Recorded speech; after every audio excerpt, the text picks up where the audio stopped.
Welcome to episode 23 of the Basic Thoughtonomics podcast. I'm your host, Chris Grosso, and for this episode, very excited for this guest. This guy's a legend at WFAN, has been covering the Mets there for years. Very excited to have him on. He is the great Ed Coleman, also known as Eddie C. And Eddie, thanks for jumping on the podcast for a few minutes. How you doing tonight? My pleasure, Chris. It's good talking to you. Yeah, it has been a long time with the Mets, as a matter of fact. Makes me feel a little old. When was your first year? It was actually 1993, but it was, I think for the first 2 or 3 years, it was part-time because the Mets were so bad at that point. They ended up pulling me off the Mets about halfway through the season. I think they were pretty much out of things by the All-Star break in those days. So, I think 1996, I think, was my first full year. Let's put it that way. So, but it's been a while. Yeah, it's been a long time. Yeah, and I mean, just loved your coverage this whole time. But first question I wanted to ask is, I mean, we were kind of just talking about it a little bit before. We were just kind of BSing before we started this. Mm-hmm. But just what was it like to cover the 2020 season? No fans in the parks. It just felt kind of surreal. Just what was that like to have to cover that season? Very, very strange. Surreal would be a good way to describe it as well. You hit it. It was, well, listen, it was nothing you could prepare for, that's for sure. I was down in spring training and actually came back for a couple of days and was planning to go back down and never got there. I actually left a suitcase full of clothes in Florida that ended up being there for about 3 or 4 months before it ever got turned up north. But it was just, shorts and stuff like that, stuff I didn't necessarily need. But it was bizarre. It was a bizarre season. The length of time we had to wait between then and the summer camp, so to speak, that happened in July, toward the end of July, and then the season, doing all the games from Citi Field, home and away. It was strange. It was very strange. We kind of got used to the Zooms after a while. We had to.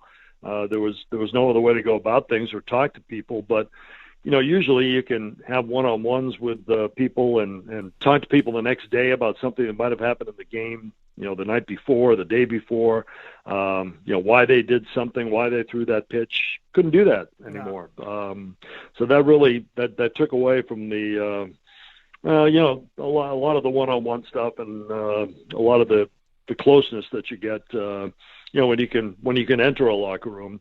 And it was a bizarre season simply because it was such a crush. It was basically 60 games so in short. 66 days. Yeah, it was all crammed into 2 months. Listen, the Mets should have made the playoffs. They were certainly qualified enough to make it. They had enough talent to make it. But I'll be honest with you, at the end of the season when they didn't make the playoffs, I said, okay, that's fine. Yeah, I mean, it felt like a little bit like an asterisk season. I hate to be negative, but right.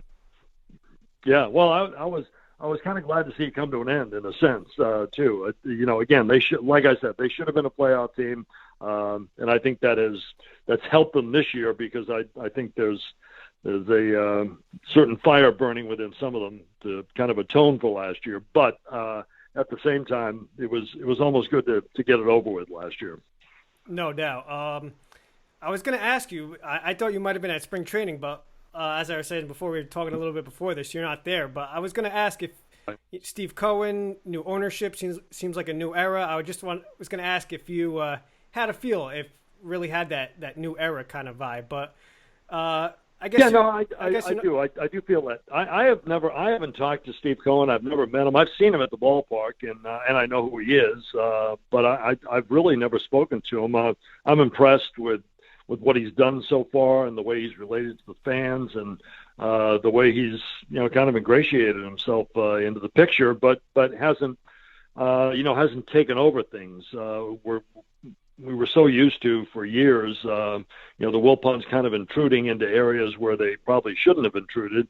And Steve Cohen is, he's a fan first and foremost, and he has baseball people to run the operation. I don't think he's going to step on their toes. He's going to give his opinions. He's going to have the final say a lot of times. But you know what? I think he's going to trust his baseball people, and I think that's absolutely the way he should go. So I like what he's done. I like him from what I've seen thus far, and hopefully that continues.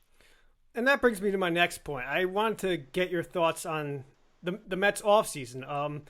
As we're talking about, Steve Cohen coming on, they did a lot of good things. I mean, I would grade it a B plus, maybe an A minus, but I was a little disappointed. I wanted to see them do more in free agency. It's been a while since this team has spent like a big market team. I kind of wanted this offseason, and I've been vocal about this.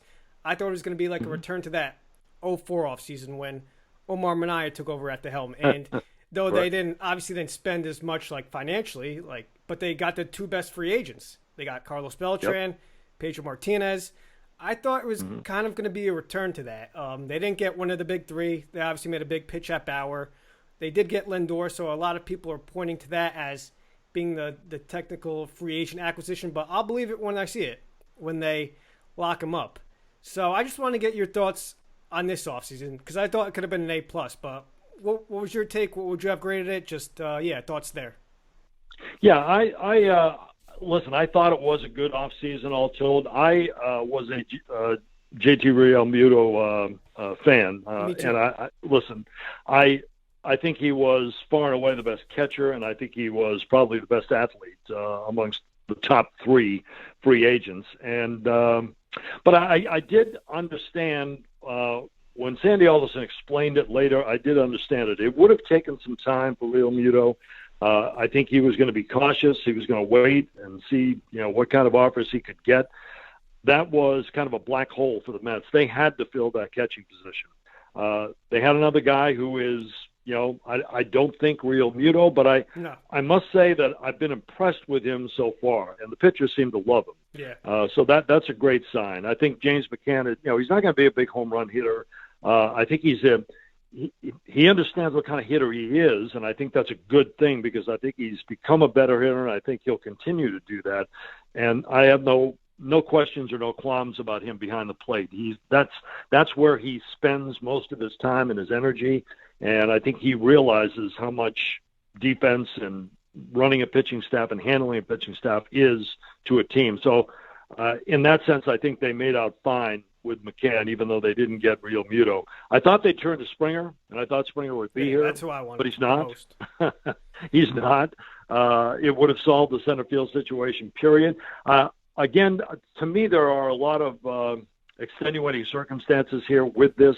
Number one, they don't have a DH. That's a big problem for the Mets in this season because it was easy for them last year to put Dom Smith at first and DH Pete Alonso, but that's not going to happen. Alonso is going to play first base, and Dom is going to have to play left field. I'll be shocked if there's a DH. I guess that's still in play, but I doubt it very much. So they're just going to have to live with that. If you sign Springer for 6 years, and that's what he wanted, that's what he got. To me, the 5 and 6 years, I think, would be very shaky, especially at his age. Is he a dynamic postseason player? Yes. And has he proven himself? Yes. And did he want to play in New York? I believe that. I don't think he wants to play in Toronto, to be honest with you, or Dunedin. Yeah, I mean, they'll be in Dunedin at the beginning of the season. Yeah, they'll be in Florida at least at the beginning.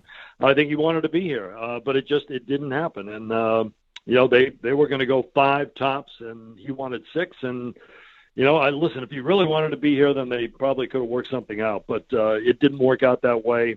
I do think that. In Pilar and Elmore, a couple of guys that they got for defensive purposes, that's going to help them an awful lot. I happen to like Elmore an awful lot, and we'll see. Again, he has never reached the level that people thought he would. So, and again, he's not going to play a lot for this team, but he can help out defensively. I guess you do have to remember too that Sandy Alderson, way back when, I guess it was 2011, drafted Brandon Nimmo as, a first-round pick. And he likes Nimmo a lot. And there's a lot to like about Nimmo. There really is. He's a great kid. He tries hard to get better. I think he probably will be better against left-handed pitching this year. So, is he a great defensive center fielder? I don't think so. But can he get better there? He probably can. Defense has always been a question to me with this team in general. But as far I do think they had I'll give them a better offseason. I think most Met fans would, but at the same time, it was a little disappointing that they didn't get any of the top three. I agree. I thought they should have just blown the doors off for one of these free agents. And the fact that Robbie Cano, they don't have to pay his salary. And that was another thing, too. Let me just say this about that in response to that. To me, and I don't know this because I haven't spoken to Steve Cohen, but to me, I've always felt that Steve Cohen did not want to go over the salary cap per se. The spending limit of $210. Yeah, but this year. He's been open about it. He's a fan. This is like more like a hobby to him. He says he has his regular day job, .72 asset management, and I guess that also plays into my thinking. Like he's made it open. He's a fan, and I thought he was gonna do what it took to get the best free agents here. Well, I'll say this. See, I think Steve is also a businessman too, and he's coming into he's coming into a new group of owners that he doesn't know, and that they're watching him very carefully. And he has the most money. I think everyone realizes that. He can spend the most money. I think everyone realizes that too. There were some people who took hits last season. Steve didn't have to worry about that. He didn't own the team at that time. So I think it was, to me anyway, as a businessman, it was important for him to stay under the salary cap for this year. That's just my feeling. I don't know that, but that was my sense, that he never wanted to go over that to give the other owners any kind of greens, like as to say, hey, now see, this is exactly what we thought this guy was going to do. He's going to come in here, and he said he wasn't going to spend like a drunken sailor, but he did. I think it was important for him to kind of blend into the ownership thing. Down the line, that may not make as much of a difference to him, but right now I felt it did, and this year in particular, because he took over, I felt it did. Maybe I'm wrong. Hopefully, I'll get to ask Steve that makes someday, sense. But that's the reason I think they probably went about it the way they did. Yeah, I got to say, as a fan, I was a little frustrated, but just going back to last season, obviously we were talking about it. It was so short, like 60 games. That's like minuscule in the grand scheme of things. A little over 30% of the season. Just how much stock did you put in players' performances last season, good or bad? Not a lot. I really didn't. I think I think it's very hard to. There were guys that blossomed. I took probably more so in watching a guy like Dom Smith kind of take the next step forward because Dom had to fight his way into the lineup and get more at bats, and he did, and he responded to that. So I give him credit for that. But how do we know if this is who he is going forward? There's like 60 games. Yeah. That's anyone could have a good. I don't want to say anyone, but a lot of guys could have a good 60-game stretch in the middle of a 62. Absolutely. And you can have, listen, we talked a lot about Pete Alonso and his season last year, and if you project his season, it wouldn't have been that bad a season. I mean, he would have had 30-plus home runs, 40 or thereabouts, and 43, he would have had over 43, I think it was, and a ton of RBIs as well too. But in watching Pete last year, it wasn't a great year for him. I think he put a lot of pressure on himself, and I think he missed Chili Davis an awful lot. In talking to Pete this spring, it was interesting when I brought up Chili. He said we speak the same language, because I always felt that he, more so than anybody on that team, J.D. Davis, others, who liked Chili and talked with him every day. I always felt that Pete missed him the most, simply from the one-on-one stuff they would do during the game. Pete would have a bad at bat or whatever, and Chili would calm him down and say, look, stay to your plan, that kind of thing. And I just think Pete missed that last year. And then again, you get into, where the Mets were having problems, and I think, listen, if you watch the Mets last year, they left a small army on the bases every game. They got plenty of people on base. They just never got them in. So, Pete, I think felt responsible for that. So that's what I mean. I guess you take it with a grain of salt. I think he put too much pressure in a short amount of time on himself. I think you'll see a much different Alonso this year. So in general, I don't I don't pay a lot of attention to him. I know talking to Lindor about last year, a couple of weeks ago, he openly admitted, he said, I didn't spend enough time in the weight room, especially the last month of the season. I got tired, and it impacted me in the last couple of weeks, and that's why I ended up with bad numbers. So, you had guys, I guess, either pull up short or just have weird reactions to a 60-game season. But I don't pay a lot of attention to what went on, for sure. Right. And I think it was just so weird how, like, for the players, too, was so much to deal with going on the road. They couldn't do anything after games. It was just like hotel, ballpark. I just think about, like, that's got to be a big strain on them. And just that whole dynamic, too, I feel like that really threw a wrench into it. That just like going to the ballpark, going to the hotel, or going to the ballpark, going home.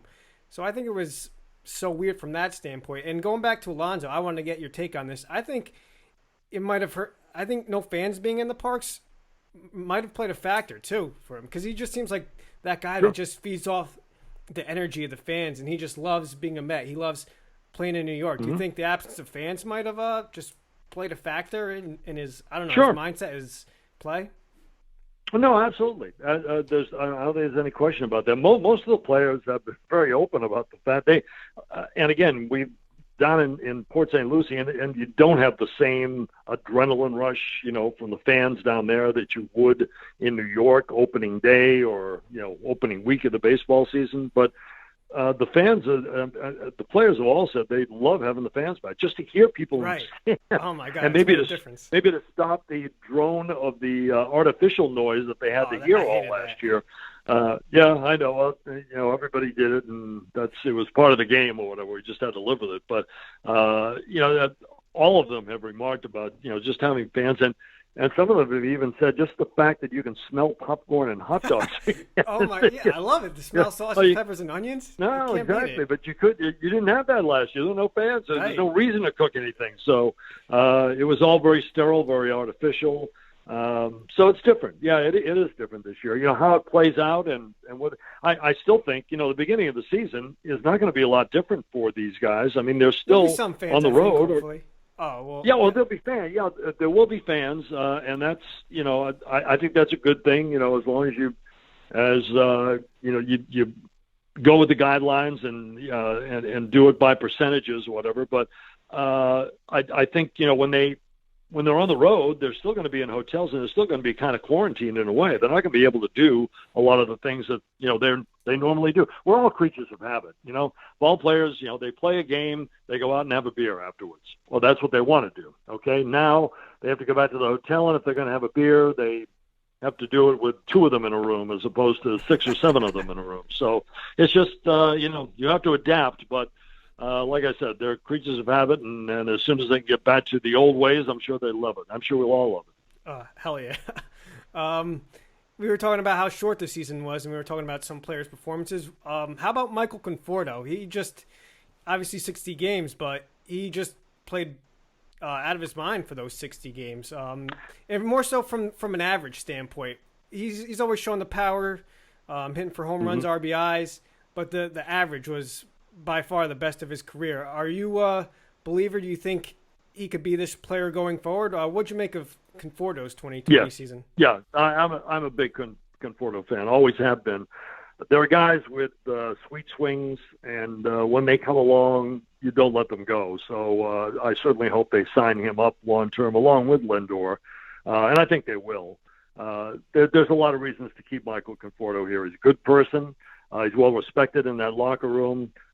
He's taken over a leadership role. He and Jake have, kind of taken the mantle from David Wright and run with it. And Michael has been growing into that for the last couple of years. As far as a ball player, I just think he keeps getting better. He understands himself better. He's always been a good hitter, and I think that last year was a real plus year for him. I think he really kind of came into his own.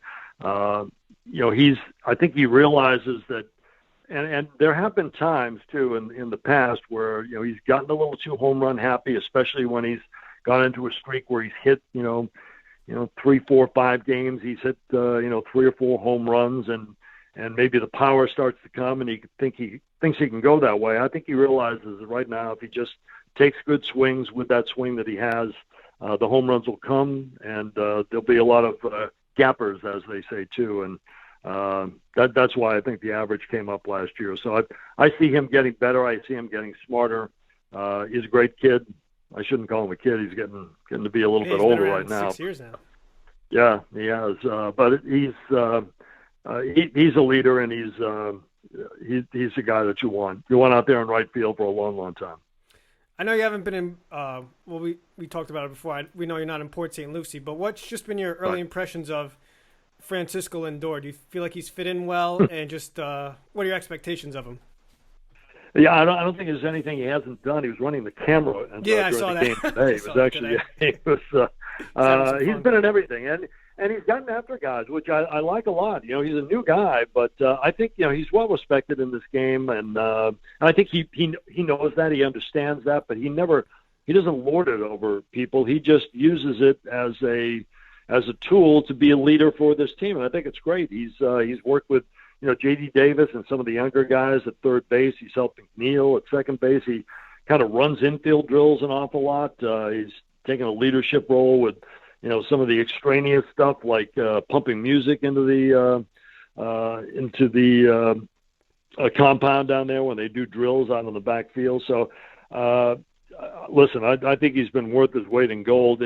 It's interesting to me that I've always felt that maybe you should let him play a little bit, see how he adapts to New York.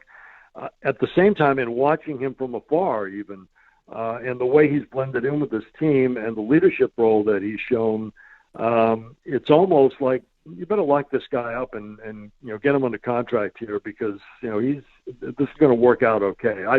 I think he's going to be a terrific player here for a long time. But I've been very impressed with the way he's thrust himself into the middle of just about everything down there, and it's kind of all Lindor all the time. Yeah. Even when he's not playing, he kind of makes an impact. So it's Mr. Smile all the time. But he's there are some guys that can be overbearing.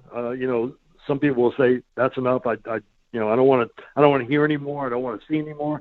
I don't get that sense with him. I think everyone likes him and likes having him around and appreciates the input. So I think it's all good. Do you see a lot of parallels between him and Jose Reyes? I mean, maybe not from like a leadership standpoint, but just from like. Yeah, a little bit. Yeah, I mean, Jose was not, Jose had a leadership role, so to speak, on the team. But David was usually there with him, and David was always a guy that assumed that mantle. Right. And Jose, I think, was more than happy to play second fiddle, whatever, at that point. But Jose was very important to a lot of the Hispanic players on the team, helping them get used to the major leagues and that. I always remember Jose was one of the first people that I ever ran across who was important for him to speak English. He could have spoken Spanish, and a lot of guys do that these days. They go with interpreters, and they can. I understand it, but it was very important for Jose to learn English and to speak and converse with us. I always appreciated that from him. So in that sense, I do see some parallels in that regard. I think Lindor's persona is a little bit bigger. Jose preferred to be a little lowercase. But that didn't mean that he still didn't have impact in the locker room. But it was I do see some parallels there. But Lindor kind of supersedes that in a way. It sounds like you're confident in thinking the Mets will lock him up. Just what do you think it would take in terms of years, dollars? What's your expectation? Great question. I don't know. Again, he's at a good age where if you give him a 10-year contract, you're probably going to be good. I remember, and listen, I'm not a big fan of long-term contracts, and the Mets have had some doozies that have really backfired on them. Probably the best has been Beltran because they signed Beltran. Yeah, they signed him at 28, so you have to. It's a good age. You're in supposedly the prime of your career, and he signed a 7-year deal, and I would say out of the 7, you probably get 4.5 really good years. There were some injuries in there. There was some, downtime, but that's not bad. Out of a 7-year deal, 4.5 years is pretty good. And a 10-year deal, how many great years to get out of that? I don't know, but that's probably what it's going to take. And we're talking 300 some odd million. God knows. I don't know.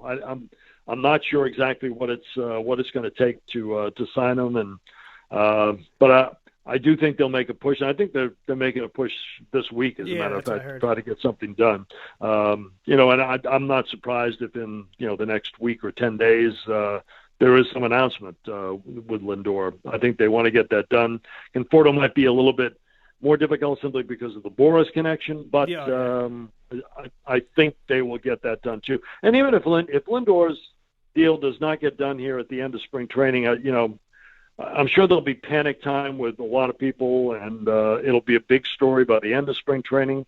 I don't think it'll get there, but if it does, you can always bring this up during the season.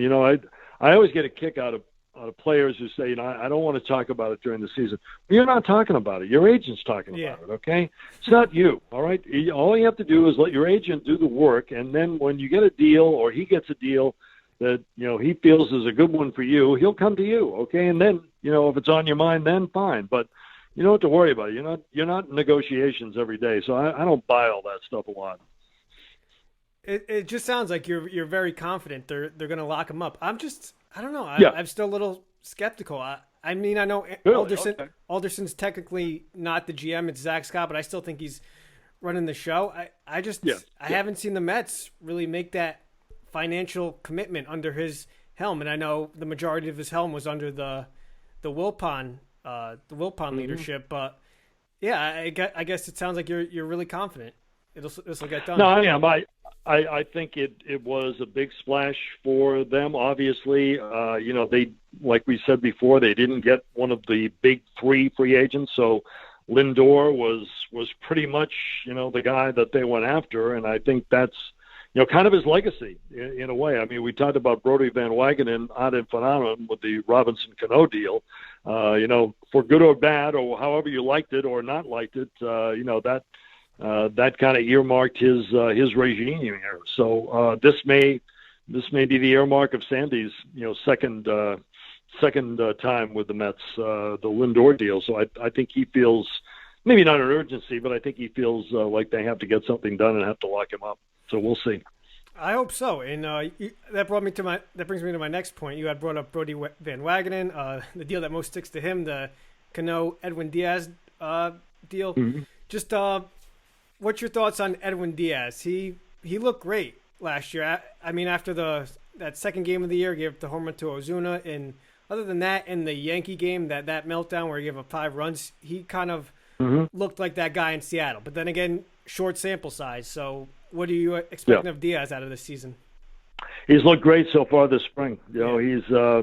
I think he's built off what he did last year. To me, the waning of confidence was as big a part as anything that happened to him in 2019. Again, when you get crushed for home runs in the 9th inning and you lose game after game that way, it can sap you, and it sapped him. And you could see the shoulders sag an awful lot on the mound. He had terrible location that year, simply terrible location, and he's worked an awful lot on that. I'd like to see him incorporate a changeup a little bit more because he's fiddled with that. He's still got the fastball slider, and that's primarily what he's going to be. But he's looked great. He's looked great so far this spring. I'm very confident that he can continue doing that. I was watching he and Castro today. Miguel Castro is another guy too. That he's got high upside. He does. He has and he's been terrific so far. We'll see how the bullpen works out. Again, there are a lot of moving parts still there, and we'll see how it works out. But Diaz is going to be your closer. They never. Of course. Luis Rojas is. He's terrific at not naming anybody. It was I laughed the other day when they actually named Jake the opening day starter. I think we all know that, but I know, but it's hard. They never designate anybody for anything. Who's number 1, who's number 2, who's pitching here, who's playing here. So, but Diaz is your closer, and he's the guy that's going to get the ball. If he can go, he's the guy that's going to close games. That's somebody else may close him on another day. Probably if Diaz works 3 games in a row, that's the only time. And I thought he regained his confidence last year, and I thought that I thought it all worked out very well. And he's shown that he's kind of picked up off of that this year. So I think that's a real plus. How about the rest of the bullpen? Who do you think could be like an X factor, under the radar guy that might stick out? Well, I think it's several guys. Castro is one. I think Castro is. I think there's a lot of talent there. He walked so many people last year, but he's got a lot of talent, and he could be a dark horse there.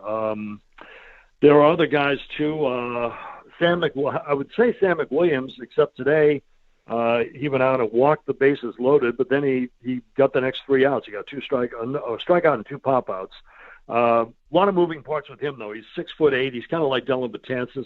When you get those big guys, it's kind of hard to keep your mechanics in gear and keep everything in sync. So I worry about that a little bit. And he's a guy who hasn't put it together yet on the major league level. I think there's a lot of talent there, but he's a guy who could help. There's another guy, Trevor Hildenberger, and I saw him. It's kind of a name out of nowhere, but he was in Minnesota with Jeremy Hefner, and I think he's pitched. Well, he's pitched 2 innings and struck out. All his outs have been strikeouts. Let's put it that way. He's walked a couple batters and I think given up a couple of hits, but he's looked very impressive so far. He's looked terrific so far. Is he a guy that could be dark horse and help out? Yeah, very easily. Lugo, there's Lugo. When he comes back, he's going to be in the pen. So I think their bullpen could be a lot better than people may think. So we'll see. Aaron Loop is another guy too that they got in the offseason. He's the lefty. Yeah, he's going to be the lefty in the pen. They may have a second lefty as well too, but Loop has looked very good so far in camp. So there's a lot of guys that can help, and I think their pen may be better than people think, but I've said that before and been wrong. Yeah, bullpens are so fickle from year to year. It's crazy. Yeah. How about Betances and Familia? Do you think they can get back to the guys like they were during their prime? Do you think they can get there? Yeah, great question.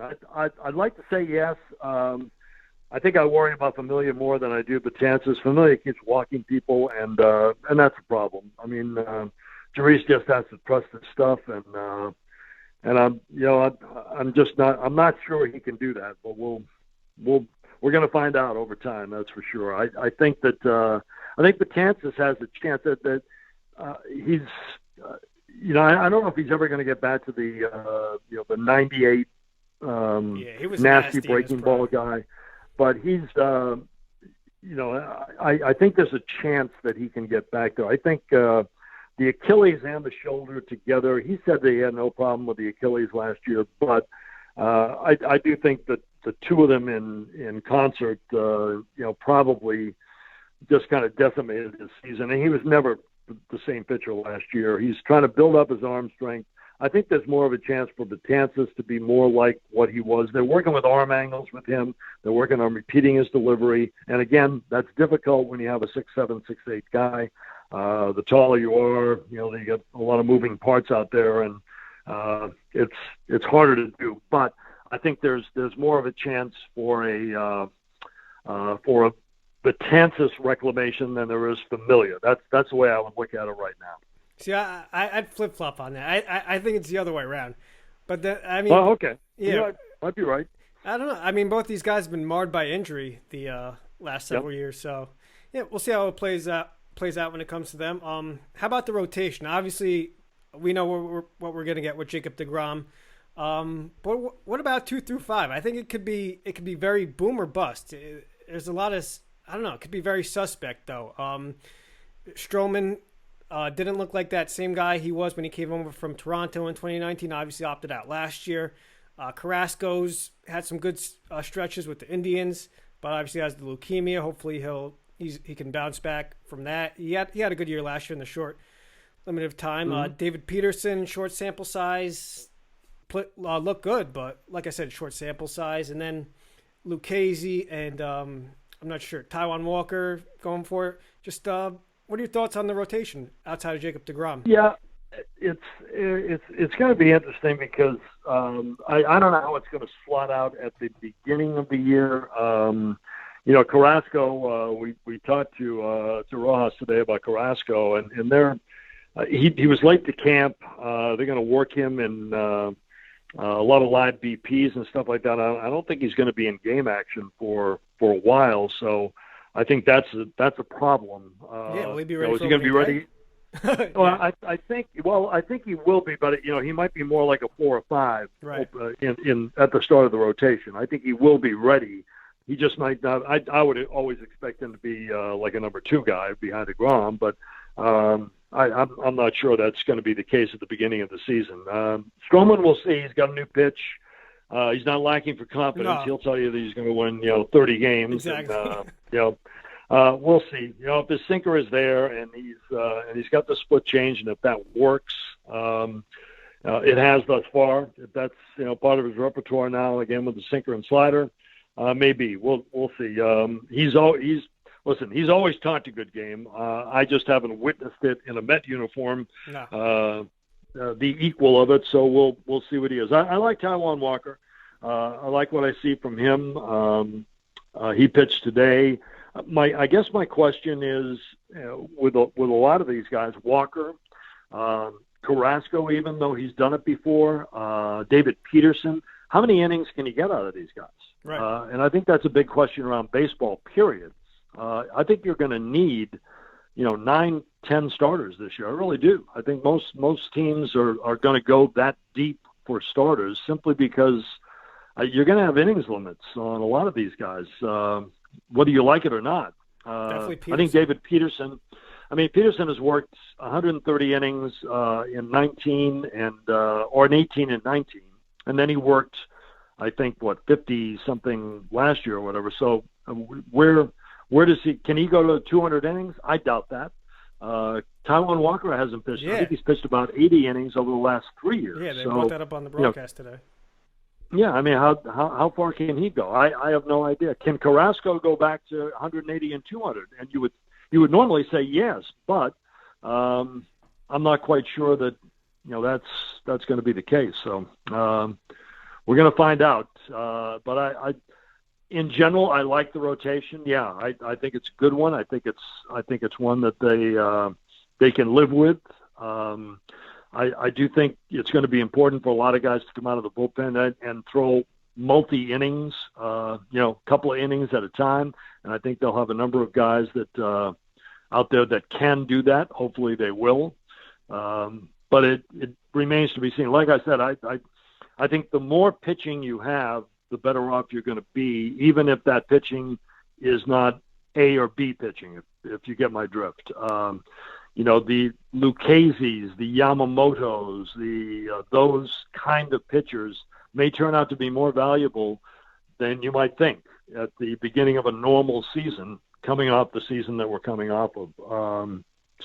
Again, we'll see. But in general, I like the rotation. I think I think there are better rotations in the American League East, the National League East, excuse me. But I think it's when you have deGrom at the top, it's certainly passable. That's for sure. I think they're missing that number 2 guy, that kind of obviously not like an ace-like, but that really good number 2. And I think there's some element that maybe management's hoping it comes back in Noah Syndergaard. And obviously that'd be a huge boost. It'd almost be like making a trade at the trade deadline. Just what are your thoughts on Syndergaard coming back from Tommy John surgery? Are you expecting him to, be the Thor of old, to come back throwing 99 wipeout slider, or you think it might take some time to adjust? I don't know. What's your take on when Syndergaard comes back? I don't know. I don't know Noah to be any other type of pitcher. So when he goes out there, he's all out. So I don't think he's going to hold back at all. So when he does come back, I think he'll be fine. He wants to be back opening day. That's not going to happen. So I would say more like July, but he'll probably want to be back in June.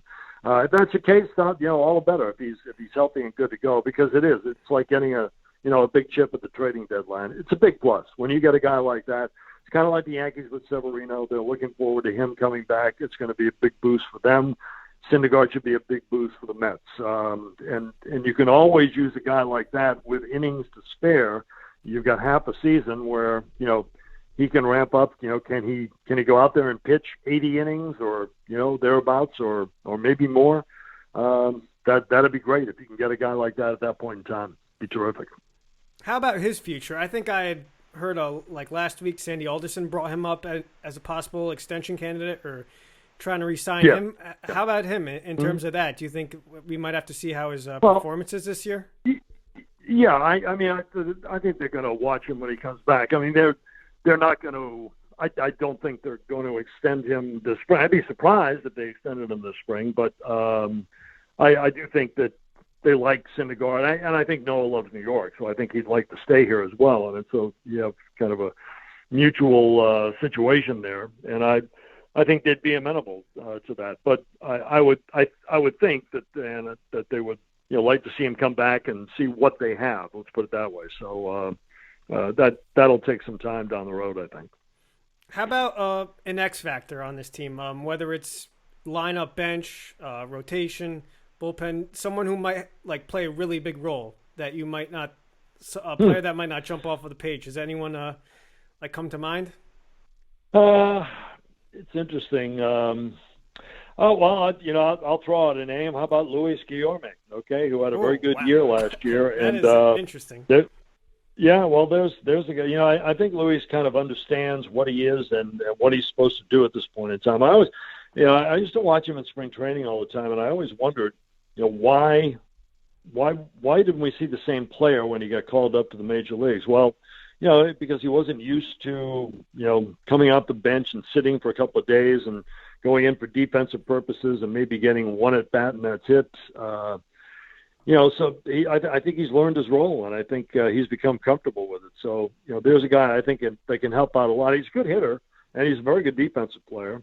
So he can help out a lot. Albert Elmore, I mentioned him before. He's been very impressive to me, what I've seen thus far. Very great catches in the outfield, great speed out there. Can hit a little bit, smart player. I think he understands his role as well, too, that he won't be starting, but, he can help out in a lot of ways. Guys like that are very valuable. So, there's a couple of guys that, that come to mind. I mentioned some of the relievers before that might surprise. So, most of the spots are taken. There's not a lot of mystery going on with this club, but there are guys that can help this team in small ways, but it might end up being in very big ways too. How about J.D. Davis at third? I personally don't have a problem with him being at third. I thought he was really good defensively last year, but it seems like just a lot of skeptics out there about him at third base. What do you think? You feel confident with him there? I guess I am not a huge believer in this team defensively, so I guess it's kind of like Missouri. Show me, the show me state. Show me you're a good defensive team, and I'll believe you. I've always wondered or worried about this. Well, I know they were decent.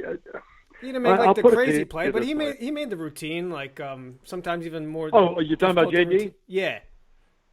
Yeah, no, JD played pretty well. He did. And listen, I think he works hard at it. I guess I'll put it to you this way: when I put it down on paper, Alonso, McNeil, Lindor, and Davis is not my ideal defensive infield. Okay, it just isn't. Now, can they get it done? Yes, they can get it done.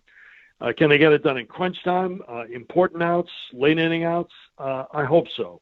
But it's not my ideal defensive infield. It just isn't. Dom Smith in left is not my ideal defender in left field. There are ways you can get around that, obviously, but it's always tugged at me a little bit that even in 2015, I've said this a lot. In 2015, when they went to the World Series, I always felt that the team's defensive liabilities would come back and bite them. And when did it bite them? But it bit them in the World Series. 4 and 5. Okay, balls find guys when when it matters the most. They're going to find Daniel Murphy and Lucas Duda. Okay, the ball is going to find them. All right, and that worries me about this team in the long run. Now they can overcome that.